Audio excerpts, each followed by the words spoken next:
నమ్ముకున్నా ఆయన వచ్చేస్తాడు, ఎప్పుడు వెళ్ళిపోతాం, అనేక రీతిలుగా కొన్నిసార్లు మన యొక్క విశ్వాసాన్ని కూడా మన ఊహలకు, మనం అనుకున్న దానికే మనము కట్టుబడి ఉండిపోతాం. కానీ ఏది విన్నామో, ఏది మన కళ్ళకు కనబడుతూ ఉందో దానిని మనము గ్రహించక మన యొక్క అవివేకాన్ని, అజ్ఞానాన్ని ఒక్కొక్కసారి మన విశ్వాసంలో మనము చేర్చుకుంటూ ఉన్నాం.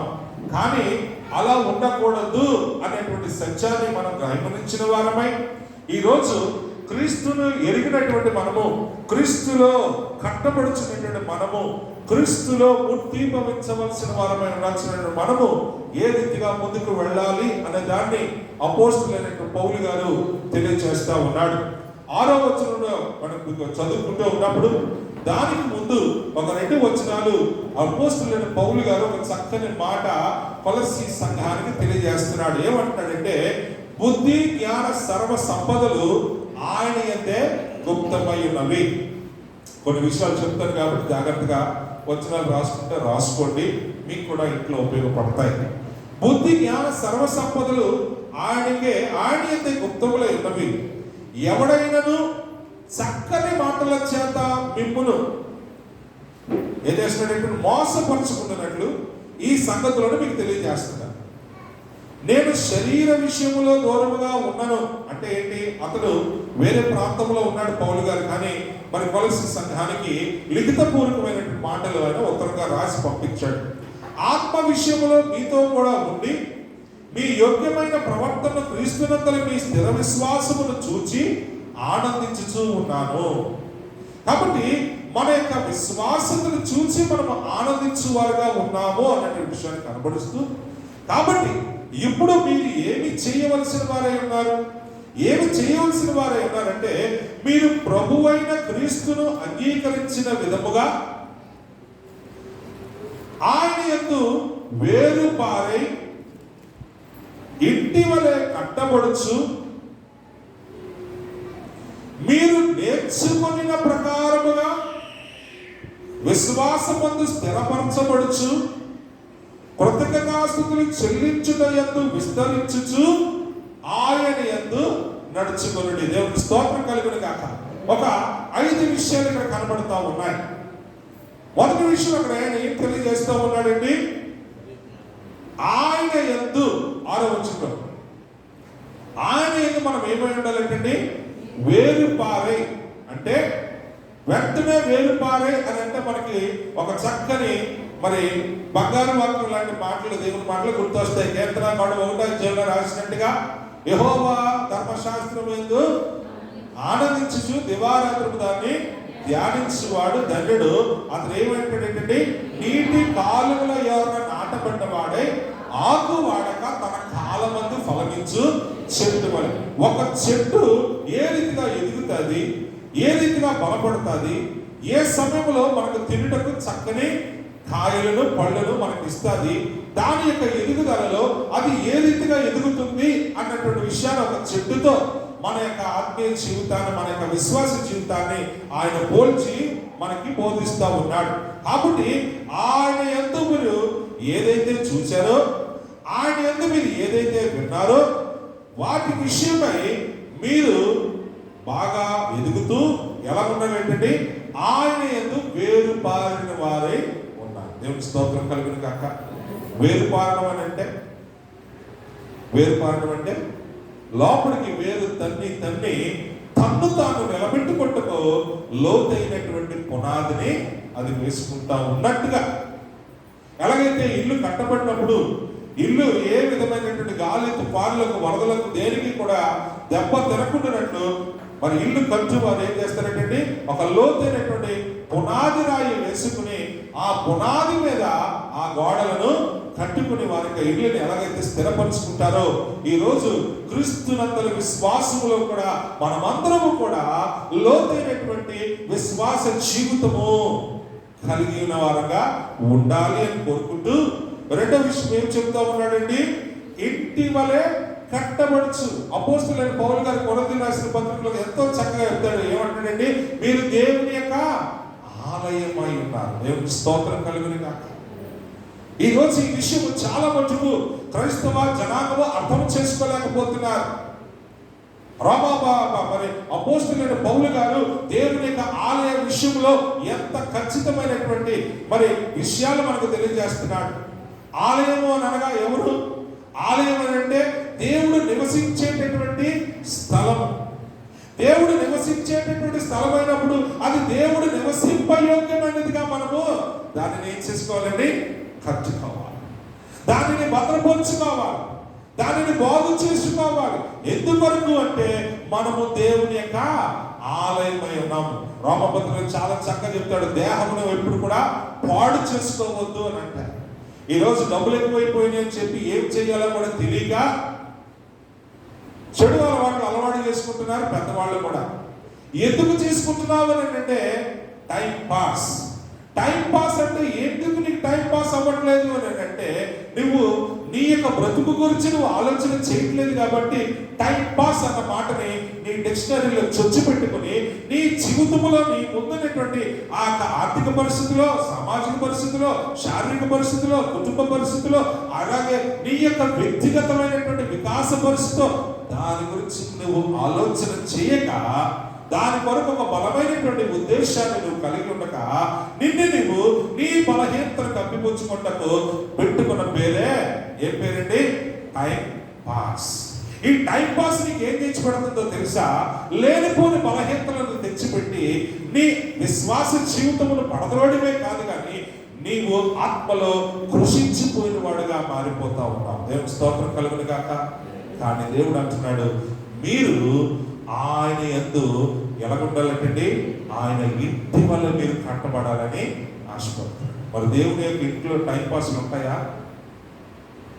దేవుని యొక్క ఇంట్లోకి మనము నిశ్చిద్దమైన దాన్ని, తుచ్చమైన దానిని, విసర్జింపబడిన దాన్ని తీసుకొచ్చి పెట్టుకుంటామా? అప్పుడు అది దేవుని యొక్క ఆలయం అవుతుందా? దానివల్ల మనకి ఏమొస్తుంది? శాపం గురించి మనం మాట్లాడుకోవద్దులండి. మనకు వచ్చేది జబ్బు, మనకొచ్చేది కీడు, మనకొచ్చేది అపాయం, మనకొచ్చేది మనము ఊహించలేని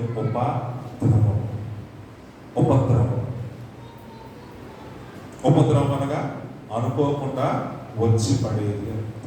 కాబట్టి దేవుని యొక్క ఆలయముగా మనం కట్టబడుతూ ఉన్నాం. మూడోది అంటాడు, మీరు నేర్చుకున్న దాని ప్రకారము విశ్వాసమందు స్థిరపరచు. హల్లెలూయా. మూడో విషయం చాలా జాగ్రత్తగా మనం గమనించాలి. మనం ఏం చేయాలంటే నేర్చుకున్న వారంగా ఉండాలి. దానికి అపోస్తలుడైనటువంటి పౌలు గారు కూడా చెప్తా ఉన్నాడు. అంతేకాదు, ఇందాక మనం కీర్తనాలు కూడా చెప్పిన మాట, దేవుని యొక్క ధర్మశాస్త్రమును ఏం చేయాలంటే దివారాత్రము ధ్యానించాలి. ఇది దేవుని యొక్క బిడ్డగా నీ యొక్క బాధ్యత ఉన్నది. ఇందాక మనం ప్రార్థన చేసిన, ప్రభా నీ చిత్తం ఏమిటో ఆ బిడ్డ జీవితంలో అది జరిగినట్లుగా దేవుని యొక్క చిత్తమును ఎరిగి ఉండుట అది మన యొక్క బాధ్యత. కాబట్టి దేవుని యొక్క చిత్తము అంటే ఏంటి? నువ్వు మేలు కోరుకునేవాడుగా ఉండాలి, నువ్వు మంచి ఆలోచించేవాడుగా ఉండాలి, నీ బ్రతుకు కొరకు ఒక బలమైనటువంటి ప్రణాళికను కలిగిన వాడుగా నువ్వు ఉండాలి. ఒక చక్కని ఉదాహరణ మనం చూసుకుందాం. మనకి చర్చ వచ్చిన తర్వాత అన్ని కూడా పాకలే. ఇప్పుడు ఏం కలిగి ఉన్నాం? మనము పాకల్లోనే జీవిస్తున్నామా? ఎందుకు పాకల్లోనే జీవించలేదు? అప్పుడు మనకు ఉన్నటువంటి మనం చేసుకునేటటువంటి ఉద్యోగానికి వచ్చిన దాంట్లో మనం అలా బ్రతికాం. కానీ అన్ని రోజులు ఒకలాగే ఉన్నాయా? దినములు మారుతా ఉన్నాయి. వ్యక్తిగత జీవితాల్లో కూడా వయసుకి దానికి తగ్గటువంటి మరి ఆరోగ్యం, అన్ని విషయాల్లో కూడా మనం మార్పులు చూస్తున్నాం. అలాగే మన యొక్క ఉద్యోగాల్లో కూడా మనము మార్పులు చూస్తున్నాము. ఆర్థిక పరమైనటువంటి మార్పులు కూడా మనం చూసి అందులో వచ్చినటువంటి హెచ్చుబడిని బట్టి మనం ఒక చక్కని ఆలోచన కలిగి ఉన్నాం. హల్లెలూయా. ఏమిటంటే ఎంతకాలం ఈ పాకలో ఉంటాం, లేకపోతే ఎంతకాలం ఈ షర్ట్లో ఉంటాం, లేకపోతే ఎంతకాలం ఈ యొక్క బెంకిటిల్లో మనం ఉంటామో, ఏ రీతిగా మనము ఇందాక ఎంతకాలం కొనసాగించగలమో మనం ఏదైనా బాగు చేసుకోవాలి. హల్లెలూయా. ఏదైనా మేలైన దాని కొరకు మనం ఆలోచన చేయాలి. ఆ ఆలోచనే నిన్ను నన్ను కూడా నీ యొక్క పరిస్థితుల్లో, నీ యొక్క స్థితిగతుల్లో మార్పును తీసుకుని వెళుతా ఉంది. అలా చెయ్యాలి అని అంటే నువ్వేం చేయాలి?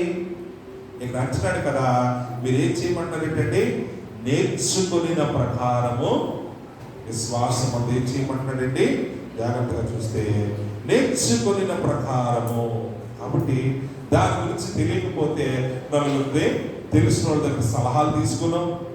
అయ్యా ఇలాగుంది అలాగుంది, ఏం చేస్తే బాగుంటుందని నలుగురి దగ్గర ఏదో మంచి మాటలు తెలియజేసుకుని ఒక మంచి మాటలలో మంచి ఇచ్చినటువంటి ఆలోచన చొప్పున దాని కొరకు మిమ్మల్ని మీరు మానసికంగా వ్యక్తిగతంగా తీర్చిదిద్దుకుంటూ అభివృద్ధిలో మీరు పాటు పడుతున్నట్టే ఈరోజు క్రీస్తునందు నీవు ఎలా ఉన్నాడంటే మొట్టమొదటి మాట వేరు పారిన వాడవై, రెండోది ఏమన్నాడండి, ఆయన ఇంటి వలె కట్టబడుచు.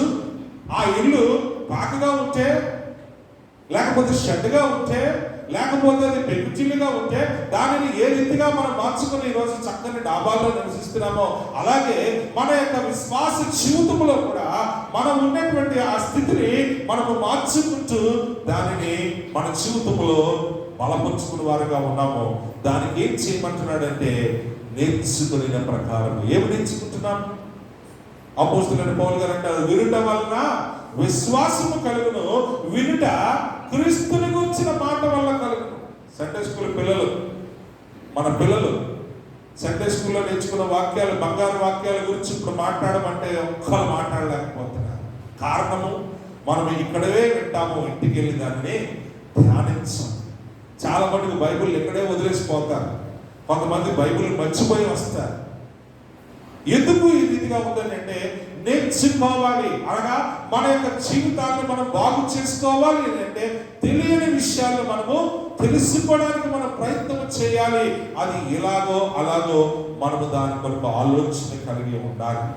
కాబట్టి నీ వాక్యము గురించి ఈరోజు మనము చదువుకుంటున్నప్పుడు ఆ 19వ దావీదు కీర్తనలో దేవుని యొక్క వాక్యమును గురించినటువంటి ఆ కొన్ని విషయాలు మనము చూస్తూ ఉన్నప్పుడు ఎంత చక్కని మాట అంటాడు. 7వ వచనం అంటాడు, యెహోవా నియమించిన ధర్మశాస్త్రము యథార్థమైనది, అది ప్రాణమును తెప్పరిల్ల చేయును. ఏం చేస్తుందండి? ప్రాణాన్ని తెప్పరిల్ల చేయును. ఈ మధ్య గవర్నమెంట్లే వాటి మీద నడుస్తూ ఉన్నాయి. ఓ పక్కన smoking is injurious to health అని అంటాం, డ్రింకింగ్ కాజెస్ క్యాన్సర్ అని కూడా అంటాం. కానీ మనము వాటిని ముట్టకుండా ఒక్క క్షణము కూడా ఉండలేని పరిస్థితి. ఎందుకు అంటే ఒక పక్కన హెచ్చరిక చేస్తూనే ఉంటారు, ఒక పక్కన అపవాది పట్టి పిడించేటటువంటి దయ్యాల్లాగా వాటికి బానిసలు అయిపోతూనే ఉంటారు.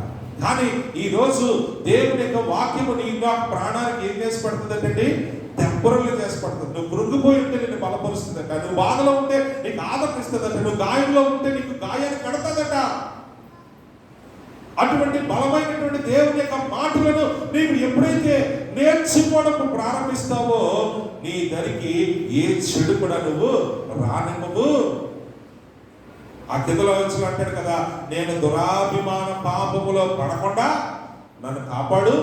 అంతేకాదు ఆ కింద వచ్చి ఆయన అన్నాడు కదా 19:12 అంటాడు కదా, నేను రహస్యముగా చేసిన తప్పులు కూడా క్షమించే ప్రభువా, నన్ను తప్పించే ప్రభువా అని కూడా నీవు ప్రభు సన్నిధిలో ఉంటావు.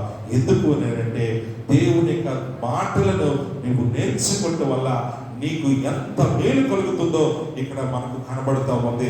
అంతేకాదండి, దేవుడు ఏర్పరిచిన ధర్మము నిర్మలమైనది, అది కన్నులకు వెలిగించును. అంటే ఏమిటి? నీ జీవితంలో ఒక ఆశను పుట్టిస్తాను, లేనటువంటి ధైర్యాన్ని నీకు అది ధైర్యాన్ని పుట్టిస్తాను. నీ జీవితం మీద నీకు ఒక బలమైనటువంటి ఉద్దేశాన్ని కలిగించేస్తాను. ఎప్పుడు మనం పాడుకుంటూ ఉంటాము, నా బ్రతుకింతేనని చింతపడు సుంటినమ్మా. నువ్వు చింతల్లోనే దిగుతున్నావు, కానీ ఆ తర్వాత లైన్లో ఒక మాట ఉంది, అంతలోనే యేసు స్వామి నా ఊరు వచ్చాడమ్మా, నా ఇంటికి వచ్చాడమ్మా, పాపినైనా నన్ను చూసి పలకరించినాడమ్మా, అంతలోనే యేసు స్వామి నా ఊరు వచ్చాడమ్మా, నా ఇంటికి వచ్చాడమ్మా. ప్రేమదేవులారా, యేసు ఉన్న చోట అద్భుతాలు జరుగుతాయి. యేసు ఎక్కడ ఉన్నాడు అని అంటే ఈరోజు మనం ధ్యానించాలి. వినటం వల్ల విశ్వాసము, వినుట క్రీస్తు యేసుని గూర్చిన మాట వల్లే కలుగుతుంది. అందుకని ఇక్కడ అంటున్నాడు కదా, ప్రియమైన దేవుని బిడ్డలారా, ఆయన యొక్క మాటలు ధర్మమైన నిర్మలమైనవి, ప్రాణాన్ని దెబ్బలు చేస్తాయి, కన్నులకు ఏం చేస్తాయి ఏంటంటే వెలుగునిస్తాయి. కన్నులకు వెలుగునివ్వడం అంటే దారి తెలియనక తిరుగుతున్న మన జీవితాలకు ఒక చక్కని మార్గోపదేశము, హితోపదేశము, బాగును కోరుకుంటుంది. నీ జీవితంలో పడిపోయిన గోడలు సైతంగా తిరిగి కట్టగడ్డకు ఆయన సామర్థ్యం కలిగి చేయవాడు. ఆయన మాటల్లో గొప్ప శక్తి ఉంది. అందుకనే ఈరోజు అవి బంగారు కంటెను విస్తారమైన మేలుమి, బంగారు కంటెను కోరదగినవి, తేనె కంటెను జుట్టె తేనె ధార కంటెను మొదలైనవి, వాటి వలన నీ సేవకుడు హెచ్చరికనందును, వాటిని గాయకొనుట వలన గొప్ప లాభము. దేవుని స్తోత్రం కలుగును గాక. వాటిని గాయకొనటం వల్ల ఏమొస్తుందంటే మంచి హెచ్చరిక వస్తుంది. జాగ్రత్త నాయన, అక్కడ ప్రమాదం ఉంది. వాటిని గాయకొనటం వల్ల ఇంకేమంటున్నాడండి, గొప్ప ఈ జీవితంలో దేవుని మాటకు నువ్వు చోటించి, దేవుని మాటకు నీ మనసులో చోటించి, నువ్వు ఎప్పుడైతే నేర్చుకున్న ప్రకారం ముందుకు వెళతావో నీవు విశ్వాస విషయంలో ఎంతో అద్భుతంగా వెళతావు. అంతేకాకుండా స్థిరపరచబడుతూ అక్కడ ఏం చేస్తావట, కృతజ్ఞతాస్తుతులు చెల్లించుట యందు విస్తరించుట. దేవునికి స్తోత్రం కలుగును గాక. దేవుడు చేసేది ఎప్పుడు కూడా మేలే. దేవుడు ఎప్పుడు కూడా కీడు చేయడు. కీడు చేసేవాడైతే ఈరోజు నిన్ను నన్ను రక్షించుకొని ఉండడు. గల్తీలు రాసిన పత్రికలో చాలా చక్కగా చెప్తాడు, ఎలాగా మనం ఇంకా పాపులమై ఉంటుండగానే క్రీస్తు మన కొరకు చనిపోయాడు. ఎలాగనగా మనం ఇంకా దేవునికి శత్రువులే ఉంటుండగానే క్రీస్తు మన కొరకు చనిపోయాడు. ఎందుకంటే దేవుని యొక్క ప్రేమ ఆయన ఆ రీతిగా పులికొల్పింది. ఎందుకు అంటే ఆయన రక్తము చిందించడం ద్వారా మనకున్నటువంటి ఆ పాపపు డాగులు తొలగింపబడ్డాయి. దేవుని స్తోత్రం కలుగును కాక. మరి అలాంటి వాడు ఈరోజు నిన్ను నన్ను ఎందుకు కీడులో నడిపిస్తాడు? అలాంటి వాడు నిన్ను నన్ను ఎందుకు శపిస్తాడు? అలాంటి వాడు నిన్ను నన్ను ఎందుకు తావ తప్పిస్తాడు? నా చీకటి వెలుగుని ఎరుగదు కాబట్టి, చీకటి వెలుగునందుకు వెళ్ళడానికి ఇష్టపడలేదు కాబట్టి, దాని క్రియలు చెడ్డవు కాబట్టి అవన్నీ కూడా మనల్ని ఎక్కడ నడిపిస్తున్నాయంటే తీర్పు వైపుకే నడిపిస్తున్నాయి. దేవుడు శపించే దేవుడు. దేవుడు ఎప్పుడు కూడా మేలు చేసే దేవుడు. మేలు చేసే దేవుని వైపు నువ్వు ఎప్పుడైతే చూస్తావో నీ జీవితంలో దేవుని యొక్క కార్యాలను చూస్తావు.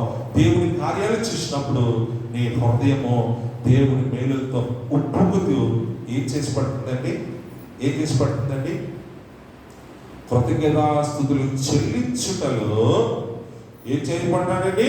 కృతజ్ఞతాస్తుతులు చెల్లించుట యందు విస్తరించుచు. హల్లెలూయా.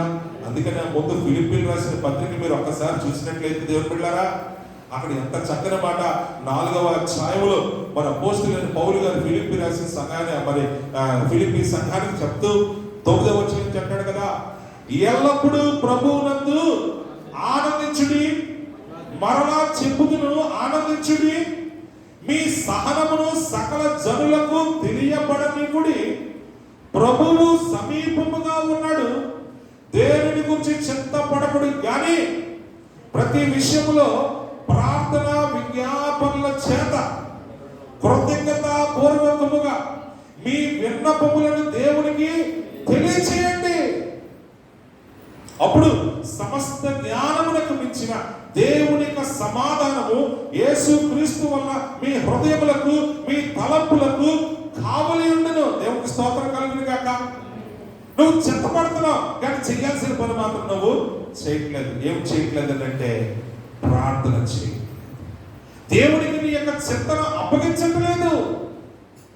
యేసు ప్రభు తనను తాను ప్రత్యక్షపరుచుకుని ప్రజల మధ్యకు వెళ్ళి ఆయన ఇస్తున్నటువంటి ఒక చక్కని పిలిపి ఏంటంటే, ప్రయాసపడి భారము మోయించిన జనులారా నా యొద్దకు రండి, నేను మీకు ఏమిస్తాను? విశ్రాంతిని. కానీ ఈరోజు నీ దగ్గర రావడానికి నా దగ్గర టైం లేదు ప్రభువా. నా పనులన్నీ చూసుకుని ఒకవేళ ఆఖరికి ఆశీర్వాదానికి రాగలిగితే వస్తాను, లేకపోతే నేను ఎక్కడో మటన్ కొట్టుకెళ్ళి ఒక కేజీ మటన్ కొట్టుకుని ఇంటికి వెళ్ళిన తర్వాత మా ఆవిడతో మటన్ కొట్టి తింటాను.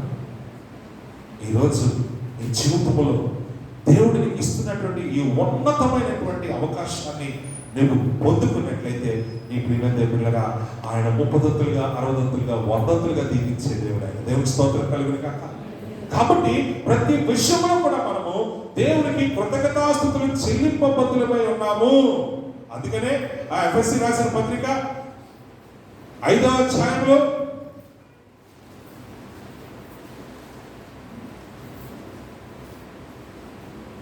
20వ వచనం చూడండి.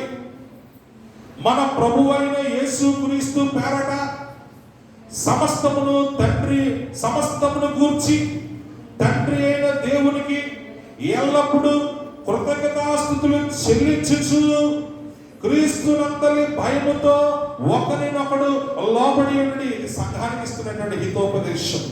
మనం ఎల్లప్పుడూ కూడా ప్రభుకి ఏం చెల్లించాలంటే, ప్రభువా నువ్వు చేసిన మేలు బట్టి నీకు కృతజ్ఞతాస్తుతులు. ఏమిటి కృతజ్ఞతాస్తుతులు? ఇదిగో నాయనా, నా హృదయం నిండా పొంగినటువంటి ఆ నిండినటువంటి ఆ సంతోషాన్ని నా పెదవులతో నేను పాడి నిన్ను స్తుతిస్తున్నాను. ప్రభువా నీకు స్తోత్రం అని ఎలుగెత్తి నీ నామాన్ని నేను ధ్యానిస్తున్నాను. నీ సత్తులో నేను నిలబడుతూ ఉన్నానన్న విషయాన్ని అక్కడ మనం చూస్తూ ఉన్నాం. కాబట్టి నా ప్రియమైన దేవుని బిడ్డలారా, ఈరోజు దేవునికి కృతజ్ఞతాస్తుతులు చెల్లించే విషయంలో కూడా మనం ఏమై ఉండాలంటే విస్తరించే వారుగా ఉండాలి. నువ్వు దేవునికి నిండు కృతజ్ఞతాస్తుతులు చెల్లిస్తూ ఉండు.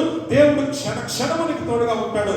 నీ అడుగు ప్రతి అడుగుల్లో కూడా దేవుడు నీ పక్షంగా గొప్ప కార్యాలు చేస్తూ నీ జీవితాన్ని ఆయన పరమ పదములకు నడిపిస్తాడు.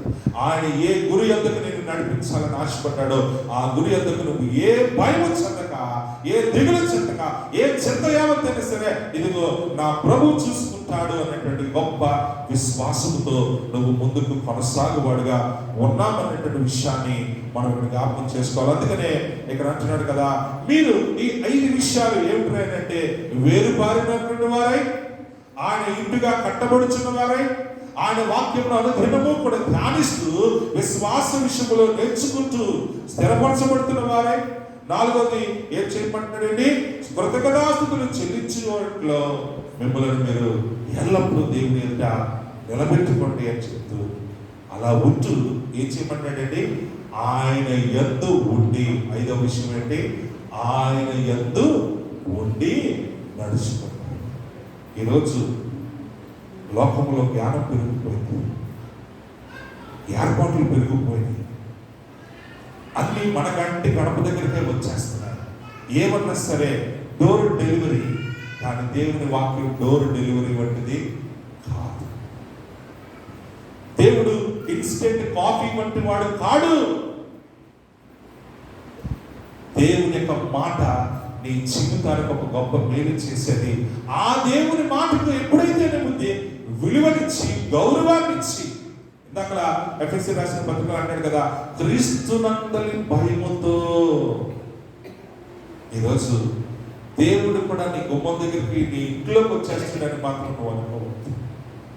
టీవీ ఉంది, టీవీలో ప్రసంగాలు వినేసి మేము బలపడిపోతామని అనుకోవద్దు. దేవుని యొక్క మాట సెలవిస్తుంది, ఆయన ఎదుట ప్రతి మోకాలు వంగును, ప్రతి నాలుక ఆయనను స్తుతించు. దేవుని స్తోత్రం కలుగును కాక. నీ మోకాళ్ళు వంగే స్థలం ఒకటే, అది దేవుని యొక్క సన్నిధి. నీ నాలుక స్తుతించే స్థలం అదొకటే, అది దేవుని యొక్క సన్నిధి. ఎందుకంటే అది దేవుని సన్నిధి. ఇది పరలోకపు గవినే కానీ మరొకటి కాదు అని ఏ రాయిని పెట్టి ప్రతిష్ఠించి అక్కడ బేతేలు అని యాకోబు ఆ పేరు పెట్టాడు. బేతేలు అనగా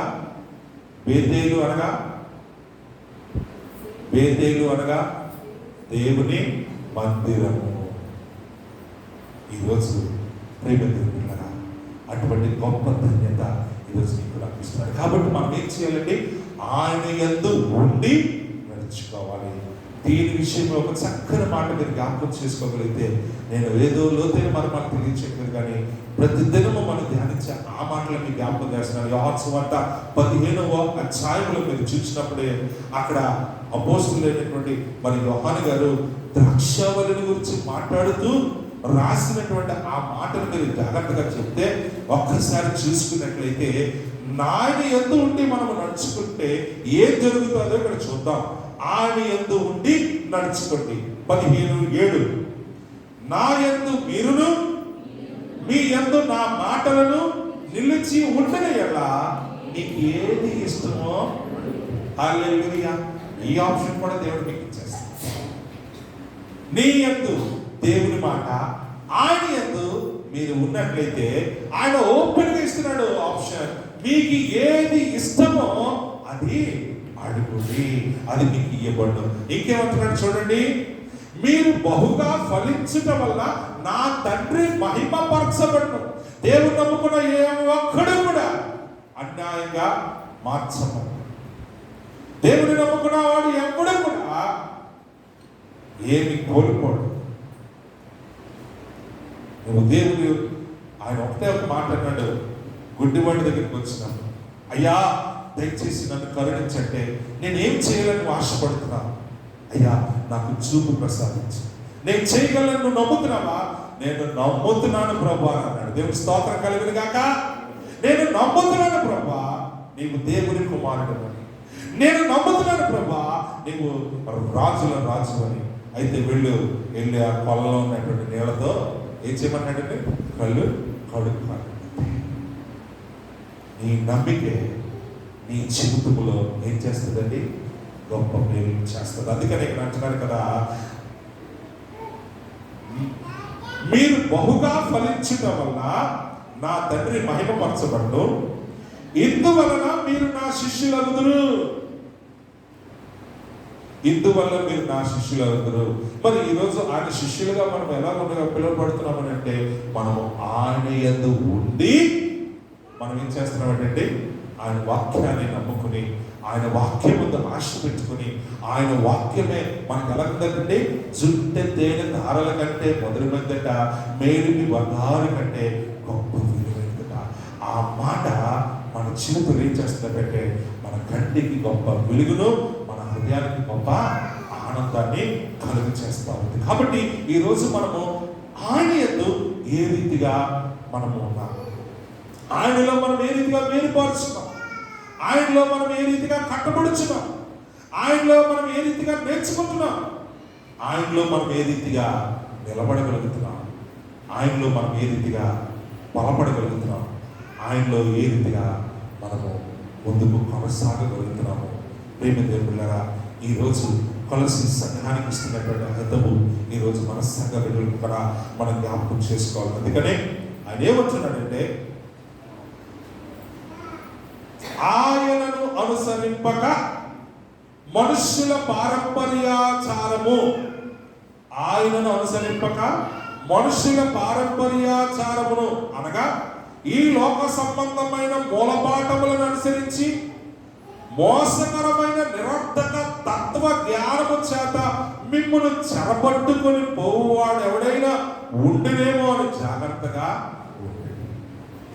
నేను ప్రతిరోజు నాకు షారెడ్డి ఫోన్ చేస్తాను, ప్రతిరోజు షారెడ్డి నాకు ఫోన్ చేస్తాను, నాతో మాట్లాడతారు, నాన్నగారి గురించి అడుగుతారు, క్షేమం చెప్పుకుంటారు, తన బాధ ఏమంటే చెప్పుకుంటుంది, మీ అందరూ కాసేపు మంచు.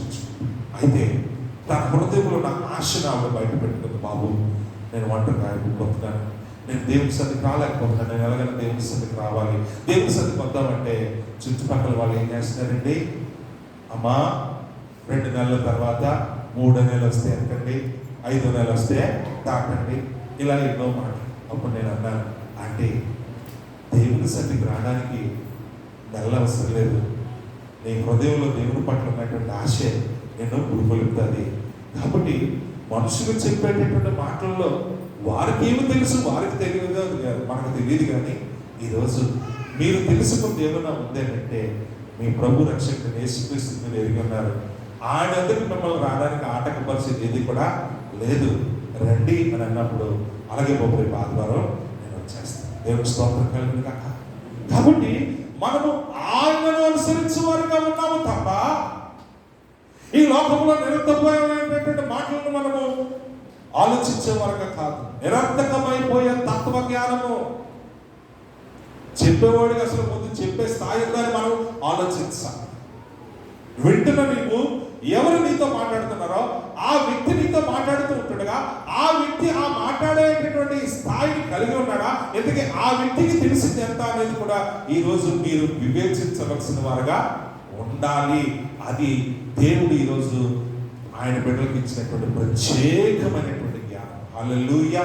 అందుకని ఇందాక మీకు చెప్పినట్టుగా ఏమన్నారు చూడండి, 4వ వచనం స్టార్టింగ్ చెప్పాను కదా, ఎవడైనాను చక్కని మాటల చేత మిమ్మల్ని మోసపరచుకుంటున్నట్లు ఈ సంగతులు నేను మీకు తెలియజేస్తాను.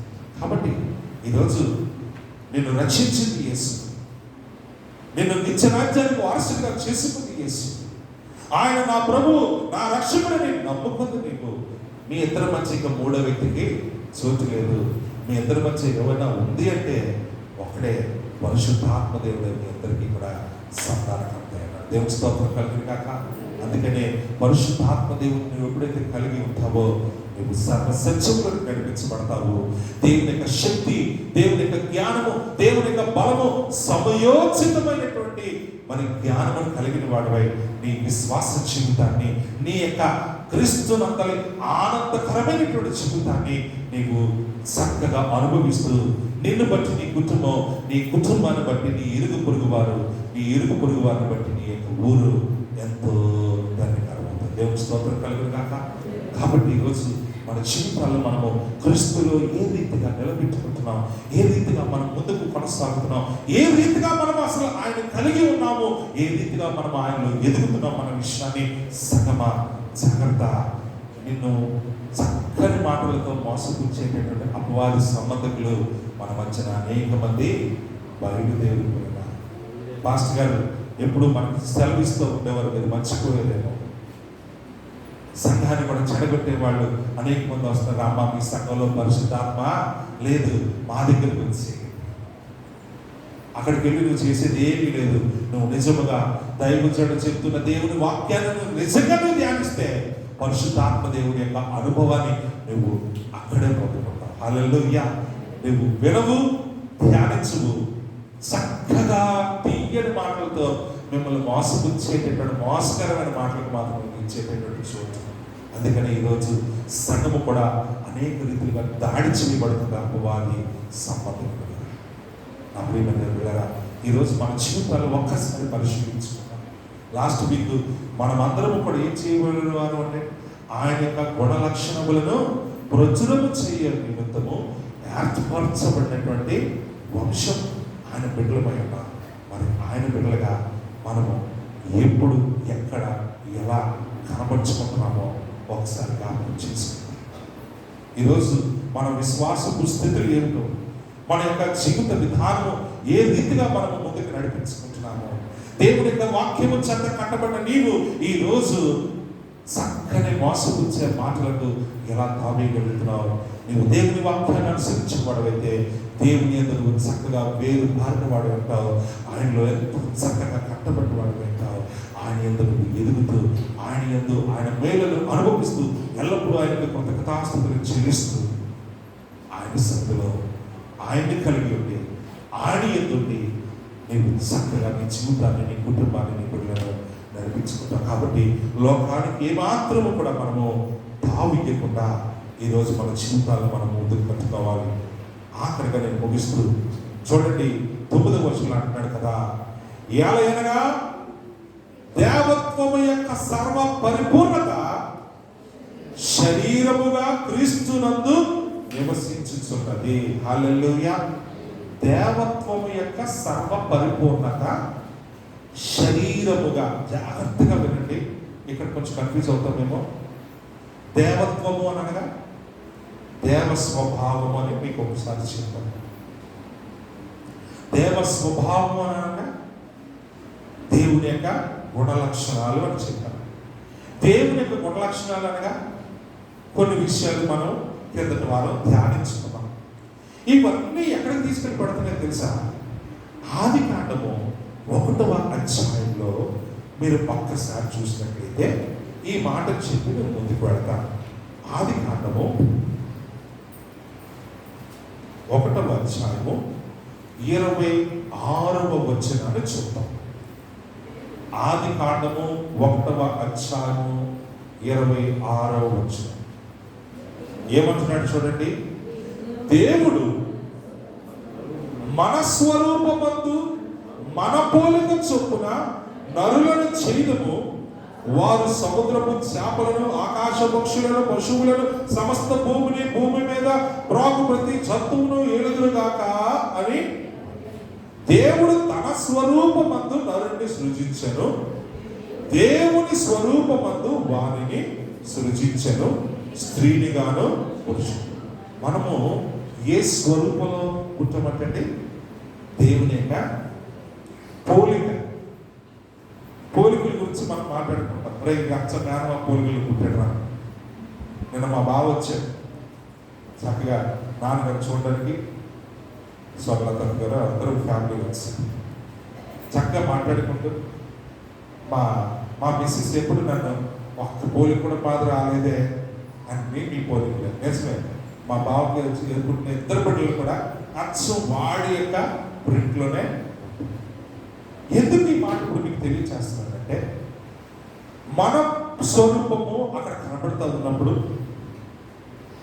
మన యొక్క పోలిక వాటిలో కనబడుతూ ఉన్నప్పుడు, ఆ గుణలక్షణాలు వాటిని ఏం చేస్తారంటే, నీ యొక్క మంచితనము, నీ యొక్క సద్గుణములు నీ బిడ్డలో కూడా అవి ప్రచురణ చేయబడుతూ రాబోయే తరానికి కూడా వాడు సమాజంలో ఒక మంచి వ్యక్తిగా కట్టబడతాడు. దేవుడి స్తోత్రం కలుగును కాక.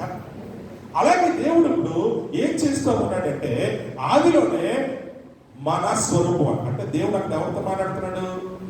కుమారుడు పరిశుద్ధాత్మతో ముగ్గురు మాట్లాడుకుంటున్నారు. మన స్వరూపమందు మన పోలిక అంటే అర్థము గుణ లక్షణాలు అని అర్థం. ఏ పోలిక అంటే వారి యొక్క గుణ లక్షణం యొక్క రక్షణ. కాబట్టి ఇక్కడ మనం జాగ్రత్తగా గమనించాల్సి అంటే, దేవత్వము యొక్క సర్వ పరిపూర్ణత అంటే ఆయనలో ఉన్న సమస్తము కూడా ఇప్పుడు ఎక్కడ కనబడుతుందటండి? ఎక్కడ కనబడుతుందట? చూడండి, శరీరముగా ఎదురు కనబడుతుందట, క్రీస్తునందు నివసించు. ఇప్పుడు శరీరముగా క్రీస్తునందు నివసించుచున్నది అంటే మీరేం అర్థం చేసుకున్నారు? ఆడు వేసుకుంటారుగా, మాకు ఎందుకు? పాస్టర్ గారు ఎన్నోసార్లు నేను వెళ్తాను అనుకుని వచ్చిన వాడే అలా అనుకున్నాను పోతాను. ఎందుకంటే వాళ్ళకి దాని విలువ తెలియదు. పాస్టర్ గారు ఎప్పుడు కూడా సహవాసము సంఘం, సహవాసం యొక్క విలువ తెలుసుకున్నాడు, సంఘం యొక్క క్షేమాన్ని పొందుతాడు. కాబట్టి దేవత్వం యొక్క సర్వ పరిపూర్ణత శరీరముగా క్రీస్తునందు నివసించుచున్నది. ఇప్పుడు చెప్పండి, శరీరం అంటే ఏమిటి? ఆయన సంఘమే. ఇప్పుడు దేవుని యొక్క మహిమ, దేవుని యొక్క గొప్పతనం మన ద్వారా ప్రపంచానికి తెలియబడుతుంది. దేవుని స్తోత్రం కలుగును గాక.